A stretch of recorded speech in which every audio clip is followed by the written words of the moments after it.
Hi everyone, this is Nathalie Ellis with ESTEEM Counseling and Consulting Services, and welcome to Ask the Therapist. Today is Wednesday, February 5th, 2020. We are already on the second month of 2020. Time is not stopping. It just continues. And so it's so important to truly appreciate every moment that we have. The present is a gift, and truly appreciating that and showing gratitude. And so today I'm going to talk about the 4 A's of radical self-love. And in this particular segment, I'm going to focus on awareness and acceptance. And so the 4 A's, as I've talked about, is acknowledgement, awareness, accepting, and achieving. So those are, in my conceptualization of radical self-love, the 4 A's are acknowledgement, awareness, acceptance, and achieving. Okay, accepting and achieving. And so the first segment, the first series, I talked about acknowledgement, how it's important to acknowledgement where you are in the process of radical self-love, because it's a process of loving yourself, right? And in that first series, I also gave a definition of radical self-love. I broke down the definitions of radical, the definition of self, and the definition of love. And in my mind, the definition of radical self-love is to show interest and affection to yourself thoroughly. To show interest and affection to yourself thoroughly. Love is showing interest and affection. That's what love is. Radical is to thoroughly believe in something. And then self is yourself. And so in order to show interest in ourselves and to show affection to ourselves, we really have to get to know who we are. And so part of that process, the 4 A's, acknowledgement, is trying to figure out where you are in this process of loving yourself. Okay? So that's in that series. And you can find that in my YouTube channel. Go under ESTEEM Counseling Services, and you'll find my YouTube channel there, and you'll see that part 1 series of that, which was acknowledgement. And so today I'm going to talk about awareness and acceptance. All right? Awareness is simply bringing things to attention, okay? And part of acknowledgement is acknowledging where you are in the process, and now we have to go into the steps of bringing things to attention. Because we often function on autopilot, right? We often function on routine. We often function out of pattern, out of habits, and it becomes autopilot. And when we do things on autopilot, we're not always aware of what's going on. And depending on, again, our upbringing, our experiences, our past, we may engage in healthy, appropriate behaviors, and at times we may engage in behaviors that are unhealthy and inappropriate. And this is what we then do automatically, right? And so the key is to start bringing those things into awareness, all right? So that we can know where we are in all of this process. So the awareness, and in this case, we're trying to bring awareness to how we love ourselves. How do you love you? Okay? How do you show yourself love? How do you show interest and affection to yourself? How do you do that through everything that you do, right? And so it's bringing attention to that. And what I find with a lot of my clients, some people can do that very well, have done that well, and some of us don't do that very well. Oftentimes we're actually hurt ourselves more than we love ourselves. We actually bring each other more pain. We don't show interest. We aren't affectionate with ourselves. We actually do the opposite.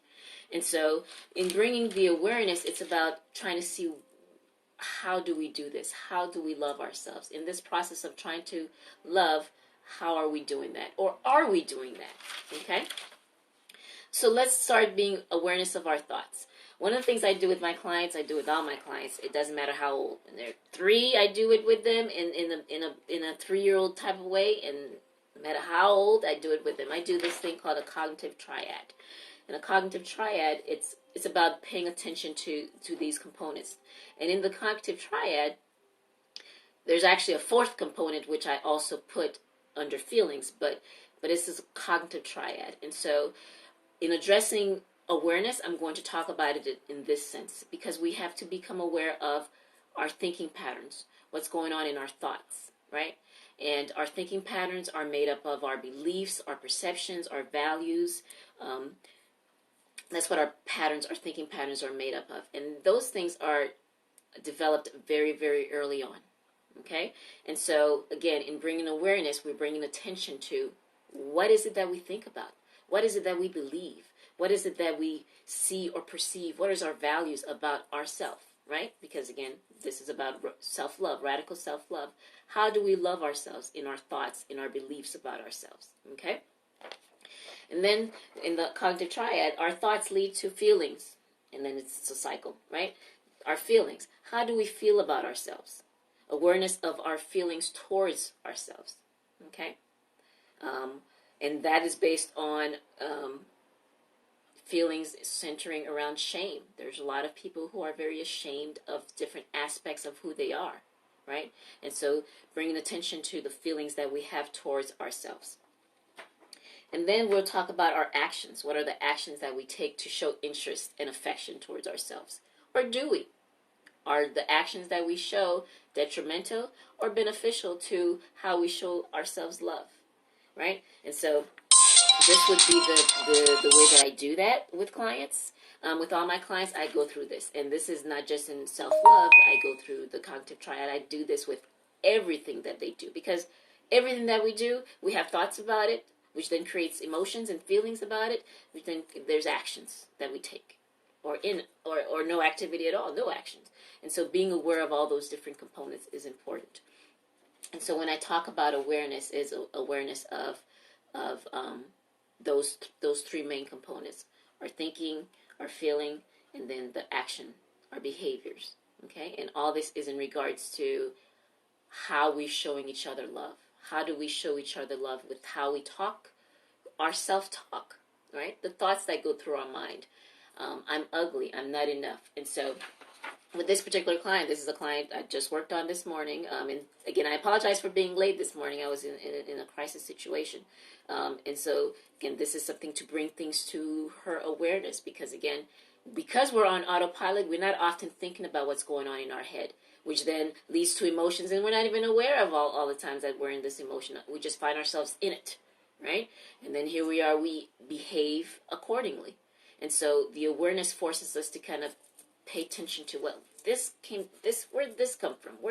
And to do whatever necessary changes we need to do, because that's the next step in regards to the healing process is, what do we do with this? What are the intentional steps that we need to take? And so one thing with her negative self-talk, or part of her negative, her thinking patterns, which is a negative one, is people don't like me. I am not doing enough, right? And when we're addressing these patterns of thoughts, okay, noticing again, do those pattern of thoughts embrace and show interest and affection with how we talk to ourselves, about ourselves, or is it my apologies, or are we showing disinterest or dislike or hate, right, towards us? And when we start bringing these things to awareness, it helps us pay attention to how we talk about ourselves, because then that will then impact how we feel about ourselves, right? And again, for her, when there's people don't like me, I'm not doing enough, there's the feeling of sadness, inadequacy, tiredness, right? Those are the feelings that she then have.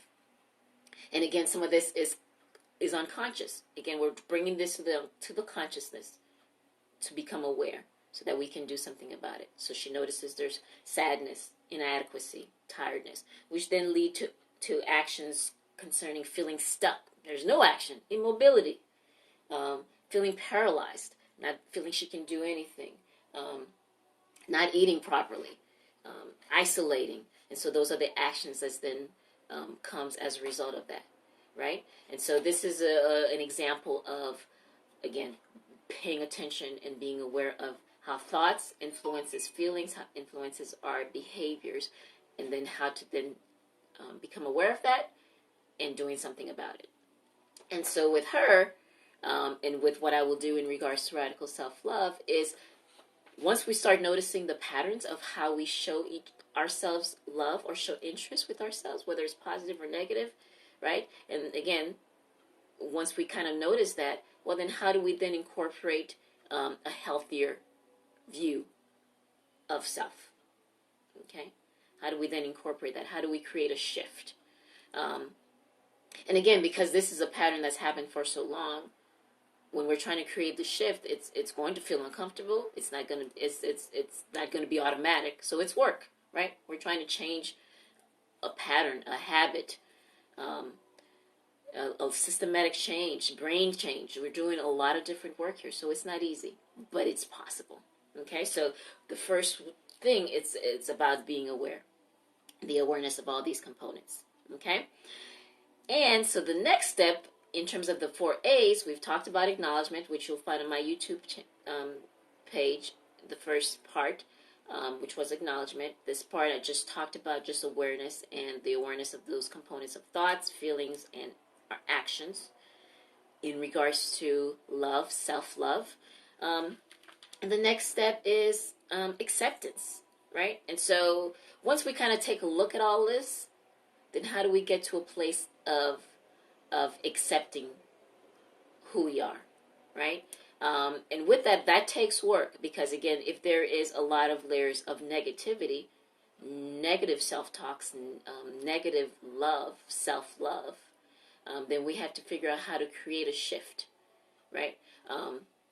One of the things I do with clients, I have them do a list of things that they like and love about who they are, right? And so some people are able to identify a positive list, and then of course people are also identifying negative list. And in that negative list, and of course there's things about us that we want to always work on, change, and that is not an issue. That's great, because we're always seeking self-improvement. The thing though, when it comes to the things we don't like, is when we attach it to who we are and attach it to shame, attach it to worthlessness, right? Because that's the other piece of that. And that takes, recognizing that may take going to therapy. Okay, so I encourage people who when there's a lot of negative attachment, negative self-talks, that there's more likely some deeper things going on there, right? And so people don't like me, then can get attached to, I'm no good, I'm not worthy, I'm bad, I'm ashamed. And then when we add those components to love, to how we love ourselves, if there's a lot of shame in regards to that, then there's a lot of dislike in ourselves, right? And so being able to kind of decipher that, and it's hard to kind of explain, but I just want to bring the 4A's as things to become aware of. And again, the next steps is really seeking therapy or seeking counsel, support in working through these things, because it gets really complicated. It's a complex process. It's not an easy process. But again, we have to embrace, right? When we're accepting the parts of us that we don't like, right? When we can embrace that and take away the shame of that, and yes, acknowledge that, okay, this is something I can work on, but I'm aware of this thing, right? Then, because the things that we're ashamed of, what do? We hide it. We don't want people to know, right? We put on a facade, and that's where the facade comes in. Versus, you know what? I'm very well aware of this thing. This is something I'm working on, right? And taking away the shame. Take the shame away from that. And that's the other thing that we need to do when we're accepting the things about us that we may not necessarily like. It's taking away some of that shame, taking away the negativity, because it's the shame, all the negative emotion that then also creates the feeling of being stuck, right? Versus creating a sense of motivation and empowerment. So it's learning to shift that. And that comes in therapy. So hopefully that was helpful for you guys. Let me see. And doing some self-assessment. When it comes to recognizing the things about us that we don't like, that takes self-assessment. And that takes processing and working through it, and how to not attach those things to our worth, our value, versus recognizing this is something I can work on. Because when it's attached to worth and value, then here we are. It's then attached to how I love myself, which then attached to also how we feel others will love us or can love us. And so, for some, the radical self-love process, it's fairly easy. It's a process, because every day we're faced with challenges, we're faced with different things, and so this is an ongoing process, right? Because there's layers of what love is: loving our physical, loving our personalities, who we are on the inside. There's so many layers of how we can love who we are, right? And recognizing all those different layers. So that's a process in itself, right? And so hopefully this was helpful for you guys. And again, my name is Nathalie Ellis. I am a licensed professional counselor. I provide individual, family, group, couples therapy to individuals in the Decatur, Georgia, Atlanta area. And again, if you're finding that you're struggling with self-love, which then impacts a lot of other things, then I strongly encourage you to seek a therapist in your local area to really start doing the work. Okay, thank you so much, and I will see you all next time.